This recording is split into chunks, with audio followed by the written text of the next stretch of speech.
అందరికీ నమస్కారం.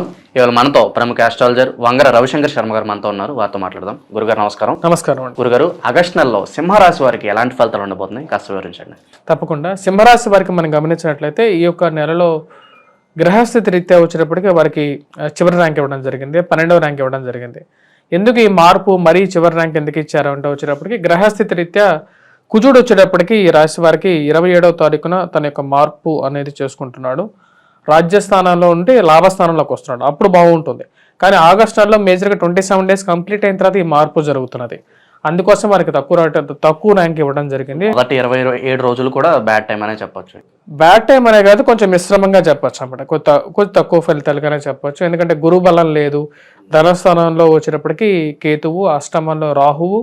ఈ స్థితిగతి రీత్యా గురుబలం లేదు, రాహుకేతువుల యొక్క ప్రభావం అనేది ఉంది. అదేవిధంగా కుజుడు రాజ్యస్థానంలో యోగించడు. మరి వాటితో పాటు వ్యయ స్థానానికి రవిగ్రహ సంచారం అనేది వ్యయ స్థానంలో ఉంది. అంటే 12వ ఇంట్లో రవిగ్రహ సంచారం జన్మరాశిలోకి వస్తుంది. ఇటువంటి గ్రహస్థితి రీత్యా వచ్చేటప్పటికి ఆరోగ్యపరంగా కొన్ని జాగ్రత్తలు తీసుకోవాలి. వైవాహిక జీవితంలో జాగ్రత్తలుగా ఉండాలి. మరి ముఖ్యంగా వచ్చేటప్పటికి ఇన్వెస్ట్మెంట్స్ పరంగా మోసపూరితమైనటువంటి మాటలను నమ్మి ఎవరో ఇప్పుడు ఈ మధ్య ఎక్కువగా అయ్యాయి అన్నమాట. ఏంటంటే లాటరీలు అవి వచ్చాయి, ఇవి వచ్చాయి, మీరు డైరెక్ట్ వీడియో కాల్స్ వస్తున్నాయి, మీకు ఈ డెలివరీ వచ్చిందంటారు. చాలా రకాల ఫ్రాడ్స్ మన టీవీలో, మొబైల్లో చాలా న్యూస్లో వస్తున్నాయి. అలాంటి విషయాల్లో ఈ రాశి వారు చాలా జాగ్రత్తగా ఉండాలి. ఎందుకంటే ఎవరు మనకు ఏది ఫ్రీగా ఇవ్వరు, మనం కష్టపడి చేసుకోవాలి. ఉన్నటువంటి ఉద్యోగాన్ని ఎవరో మాటలు నమ్మి ఉద్యోగం వదిలేసి పారిపోవటం, వాళ్ళు ఏదో చెప్తారు, వీళ్ళు ఉద్యోగం వదిలేసేసి మా అన్న చెప్పాడో, లేకుంటే మా రిలేటివ్స్ ఎవరో చెప్పారో, లేకుంటే మా ఫ్రెండ్ ఎవడో చెప్పాడు అని చెప్పి ఉద్యోగం మారేటప్పుడు మనకు బ్యాకప్ అనేది ఒకటి ఉండాలి కదా. బ్యాకప్ ప్లాన్ అనేది ప్రతి ఒక్క మనిషికి ఉండాలి. అలాంటివి చెక్ చేసుకున్న తర్వాత ఈ రాశి వారు ముందుకెళ్ళాలి. ఆగస్టు నెలలో మార్పు చేర్పులకి అవకాశం తీసుకునే ముందు ఆలోచించి తీసుకోవాలి అనేది ముఖ్యం.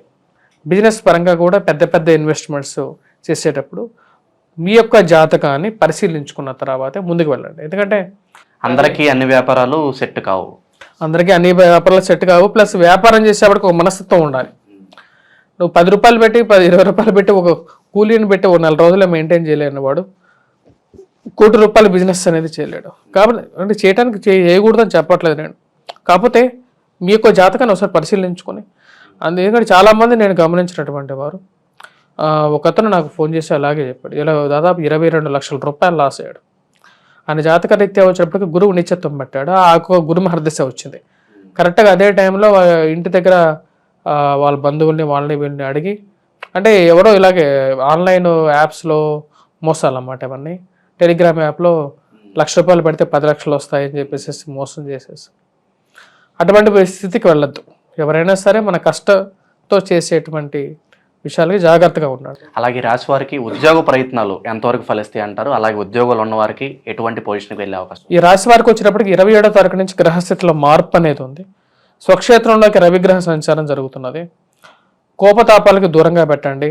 అందరితో కలవటానికి ఎక్కువగా ప్రయత్నం చేయండి. ఆరోగ్యపరంగా కూడా కొన్ని జాగ్రత్తలు పాటించండి. మరి అదేవిధంగా లాభస్థానంలో 27వ తారీఖు నుంచి బాగుంటుంది వీళ్ళకి. అప్పటికి వీరికి గ్రహస్థితి రీత్యా వచ్చేటప్పటికి ర్యాంక్ అనేది మారుతుంది. అంటే నెక్స్ట్ మంత్ సెప్టెంబర్లో ర్యాంక్ అనేది అప్గ్రేడ్ అవుతుంది వీరికి. వీరు బూస్ట్ అవ్వగలుగుతారు. 27వ తారీఖు నుంచి ఉద్యోగ ప్రయత్నాల్లో కొంచెం అనుకూలత, కోర్టు సంబంధితమైన విషయాల్లో, లావాదేవీల్లో, రియల్ ఎస్టేట్ సంబంధితమైనటువంటి విషయాల్లో, భూ సంబంధితమైనటువంటి లావాదేవీల్లో వీరికి అనుకూలత అనేది ఉంటుంది.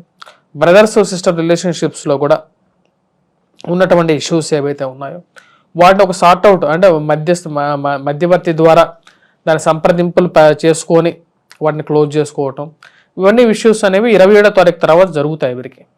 కోర్టు విషయాల్లో కూడా కొంచెం అనుకూలత, అంటే కోర్టు సంబంధితమైనటువంటి కేసుల్లో ఉన్నటువంటి వారికి కూడా 27వ తారీఖు తర్వాత కొంచెం 45 రోజుల పాటు కొంచెం అనుకూలమైనటువంటి స్థితిలోకి కుజుడు వస్తున్నాడు.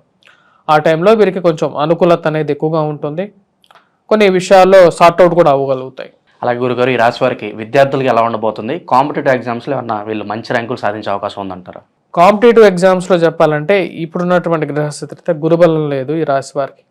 నిరాశపరచడం కాదు, కాకపోతే కష్టపడి చదవాలి. రాశి వారు విద్యార్థులు రాబోతున్నటువంటి ఈ మంత్ ఎండింగ్ తర్వాత నుంచి కొంచెం బెటర్ రికవరీ అనేది ఉంటుంది. ఈ రాశి వల్ల ఉన్నటువంటి విద్యార్థులు కూడా వీరు ఆ టైంలో వచ్చేటప్పటికి కొద్దిగా కష్టపడి చదివి మంచి ఎఫర్ట్స్ పెట్టి ముందుకు రాగలగాలి. వీరు విద్యార్థులకు ఎటువంటి రెమెడీస్ చేసుకోవాలి అనేది కూడా లాస్ట్లో చెప్తాను. ఆ యొక్క రెమెడీస్ కూడా చేసుకున్నట్లయితే వీరికి ఇంకా బాగుంటుంది ఆగస్టు నెల. అలాగే ఈ రాశి వారు దూర ప్రయాణాలు చేసే అవకాశం ఉందంటారు. విదేశాన్ని ప్రయత్న సంబంధితమైన విషయాలు కానీ వ్యాపార పరంగా కానీ ఎవరైతే అబ్రాడ్ ట్రావెల్ చేయాలనుకుంటున్నారో వారు నెక్స్ట్ మంత్ ఎండింగ్లో కొంచెం ప్రయత్నపూర్వకంగా ప్రయత్నించినట్లయితే కొంచెం మంచి ఫలితాలు ఎక్కువగా పొందగలుగుతారు. వాటిలో ఎటువంటి సందేహం లేదు. అలాగే వివాహ ప్రయత్నాలు ఎలా ఉంటాయి అంటారు? అలాగే పెళ్ళైన వారికి వైవాహిక జీవితం ఎలా సాగబోతుంది అంటారు ఈ రాశి వారికి? వివాహ ప్రయత్న విషయంలో వచ్చినప్పటికీ ఈ రాశి వారు ముఖ్యంగా గురుబలం అనేది తక్కువగా ఉంది.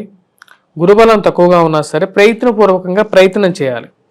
ప్రయత్నం అనేది కంటిన్యూస్గా చేయండి. రాబోతున్నటువంటి 45 అంటే 28వ తారీఖు తర్వాత నుంచి కొంచెం పాజిటివ్ హోప్ అనేది ఉంటుంది.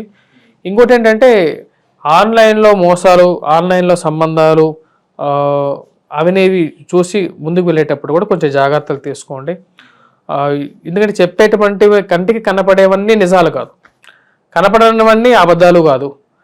ఆ రెండింటి మధ్యలో ఏదైతే ఉందో, తర్కం ఏదైతే ఉందో ఆ తర్కాన్ని తెలుసుకొని మనం ముందుకు వెళ్ళాలి. అదే జీవితం. ఎందుకంటే ఎదుటివాడు మనకు చెప్పేవన్నీ మన మంచి కోసం అన్ని చెప్పి అనుకోలేం. ఎవడైతే తిట్టాడో వాడిని మనం చెడ్డవాడని చెప్పి కూడా అనుకోలేం. వాడు చెడ్డవాడు తిట్టిన వాడు కూడా మంచివాడే ఉండొచ్చు కదా, మన మంచి కోసమే చెప్పి ఉండొచ్చు కదా. ఆ విషయాన్ని మనం పరిశీలనలోకి తీసుకొని మనం ముందుకు వెళ్ళాలి. వివాహం ఎవరైతే వివాహంలో ఉన్నటువంటి వారికి వచ్చేటప్పటికి వైవాహిక జీవితం అంత సామాన్యంగా ఉండదు. ఈ రాశి వారికి ముఖ్యంగా వచ్చేటప్పటికి ఈ రాశి వారికి ధనస్థానంలోకి ఎప్పుడైతే కేతుగ్రహ సంచారం ఉన్నప్పుడు వైవాహిక జీవితంలో చిరుబుర్రులాటలు అనేవి ఉంటాయి, అంటే కొద్దిగా కష్టాలు అనేవి ఉంటాయి. వాటిని కొంచెం, ఎందుకంటే సప్తమంలో శని ఉన్నాడు వీడికి. సప్తమంలో శని ఉన్నప్పుడు ఎలా ఉంటుందంటే వైవాహిక జీవితంలో కొన్ని కష్టాలు ఉంటాయి. కాబట్టి సింహరాశి వారు కొన్ని జాగ్రత్తలు తీసుకోండి. మరి అదేవిధంగా ఆరోగ్యపరంగా రికవరీ అనేది ఉంటుంది ఈ రాశి వారికి. కొంచెం పాజిటివిటీ కూడా ఉందన్నమాట. ఎందుకంటే జన్మరాశిలో బుధగ్రహ సంచారం అనేది ఉంది. బుధుడు జన్మరాశిలో సంచారం చేస్తున్నప్పుడు మంచి అనుకూలమైనటువంటి ఫలితాలు కూడా ఇస్తాడు అన్నమాట. వ్యయ స్థానంలోకి వెళ్ళినప్పుడు కూడా మంచి అనుకూలమైనటువంటి ఫలితాలు ఇస్తాడు. ఫైనాన్షియల్ రికవరీ అనేది ఉంటుంది. అంటే డబ్బు వస్తుంది, ఖర్చు అవుతుంటుంది. ఈ రెండు వచ్చేటప్పటికి దాన్ని మనం నెంబర్ 1 ర్యాంక్ ఇవ్వలేం కదా. అలాగే రాజకీయవేత్తలకి, అలాగే సినిమా రంగంలో ఉన్న వాళ్ళకి మాకంటూ గుర్తింపు కావాలని చాలామంది కష్టపడుతూ ఉంటారు. అలాంటి వారికి ఏమైనా మంచి ఫలితాలు ఉండే అవకాశం ఉందంటారా? వీరికి సౌఖ్యత అనేది ఉంటుంది. ఈ రాశి వారికి వచ్చేటప్పటికి కంఫర్ట్నెస్ అనేది ఉంటుంది. ఈ యొక్క నెల రోజులు హెల్త్ పరంగా కానీ, దాని తర్వాత మంచి భోజనం తినటం కానీ, మంచి సుఖమైన నిద్ర పొందటం కానీ, పీస్ ఆఫ్ మైండ్ అనేది ఉంటుంది. అది ఒక ఇంపార్టెంట్ ఫ్యాక్టర్ యాక్చువల్గా చెప్పాలంటే. ఆ ఫ్యాక్టర్ మిగతా అన్ని ఫ్యాక్టర్స్ బాగాలేకపోయినా సరే ఈ ఫ్యాక్టర్ కరెక్ట్గా ఉంటే చాలు, మనిషి సక్సెస్ఫుల్గానే చెప్పచ్చు. ఎందుకంటే మనిషి కడుపు నిండా తిని సుఖమైన నిద్రపోతూ ఇంతకన్నా ఏం కావాలండి? కోట్లు సంపాదించినా సరే సుఖం లేనటువంటి వాళ్ళు ఎంతోమంది నా దగ్గరికి వస్తూ ఉంటారు. ఎందుకంటే టెన్షన్, ఎందుకంటే కోట్లు ఉన్న వాడికి ఇంకా ఎక్కువ కష్టాలు ఉంటాయి. మనిషి దగ్గర ఏది లేదో దాని గురించి ఎక్కువగా ప్రయత్నం చేస్తూ ఉంటాడు. అదే ఎక్కువగా కనపడుతుంటుంది తన జీవితంలో. అది వచ్చిన తర్వాత అది కనపడదు, అందుకే ఇంకోటి కనపడుతుంది. ఇది లేదు కదా నా దగ్గర అనుకుంటాడు. సో కాబట్టి దీన్ని సక్సెస్ అవుతారు, దీనిలో ప్రాబ్లం ఏం లేదు. మార్పు చేర్పులు అనేది జీవితంలో సహజం. దాన్ని మీరు అంగీకరించే కెపాసిటీ కూడా ఈ రాశి వారికి ఉంటుంది. ఆ కోపాన్ని కొంచెం తగ్గించుకొని ముందుకు వెళ్తే సక్సెస్ పొందగలుగుతారు 16వ తారీఖు నుంచి. అలాగే కొత్త ఇల్లు కానీ, ఏదన్నా వాహనం కానీ, ఒక బంగారం కానీ ఇలాంటివి ఏమన్నా కొనుక్కునే అవకాశం కనిపిస్తుంది. ఈ రాశి వారికి వచ్చేటప్పటికి రాబోతున్నటువంటి ముఖ్యంగా 27వ తారీఖు నుంచి కొంచెం అనుకూలంగా ఉంటుంది. ఇన్వెస్ట్మెంట్స్ పరంగా కానీ, లేకపోతే ఏదైనా కొనటం కానీ, దాని తగినట్టుగా వీళ్ళు చేసేటువంటి ప్రయత్నాల్లో కొంచెం అనుకూలత అనేది ఎక్కువగా ఉంటుంది.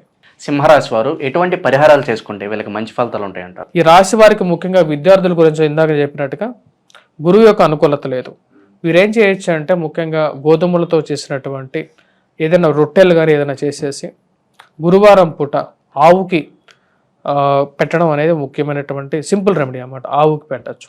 అది లేదు అంటే ఏదైనా పౌర్ణమి రోజు ముఖ్యంగా వచ్చేటప్పుడు ఆవు పాలు తీసుకొని ఆవు పాల్లో కొంచెం గోధుమ పిండి కూడా కలిపి, ఓకే, దాంతోపాటు దానిలో బెల్లాన్ని వేయచ్చు, లేకపోతే మిగతా పంచద్రవ్యాలు ఏవైతే ఉంటాయో అంటే పంచామృతాన్ని తయారు చేసేసి శివుడికి అభిషేకం చేయొచ్చు. వాటికన్నా సింపుల్ రెమెడీ అంటే గురువు యొక్క బలం పెరిగితే వివాహ జీవితంలో కొంచెం అనుకూలత ఉంటుంది. సమాజంలో ప్లస్ అదేవిధంగా వీరికి ఒక పాజిటివ్ గుడ్ విల్ అనేది పెరగడానికి ఒక మూల బిందువుగా కూడా ఉంటుంది. ఇది విద్యార్థులకి. ఉద్యోగస్తులు ఎవరైతే ఉన్నారో ప్లస్ రాజకీయ నాయకులు వీళ్ళందరికీ వచ్చేటప్పటికి ముఖ్యంగా ఆగస్టు నెలలో చేసుకోవాల్సినటువంటి పరిహారాల్లో హనుమాన్ చాలీసా పఠించడం అనేది ముఖ్యమైనది. సింధూరాన్ని ధరించండి. అదేవిధంగా రాగి చెంబులో కానీ లేకుంటే రాగి పాత్రలో శివుడికి అభిషేకం చేయొచ్చు, లేకుంటే రాగి చెంబుతో అభిషేకం చేయించవచ్చు. పాలని ఆవు పాలని రాగి పాత్రలో తీసుకొని అభిషేకం చేయొచ్చు. అది కూడా లేదు అంటే రాగి చెంబుని తీసుకొని దానిలోంచి నీళ్ళని ప్రతిరోజు తాగటం అనేది ఒక మంచి అనుకూలమైనటువంటి ఫలితాలు ఇస్తుంది. ఆగస్టు నెలలో సింహరాశి వారికి ఎలాంటి ఫలితాలు ఉంటాయి, అలాగే ఈ రాశి వారు చేసుకోవాల్సిన పరిహారాలు తెలియజేసినందుకు ధన్యవాదాలు గురుగారు.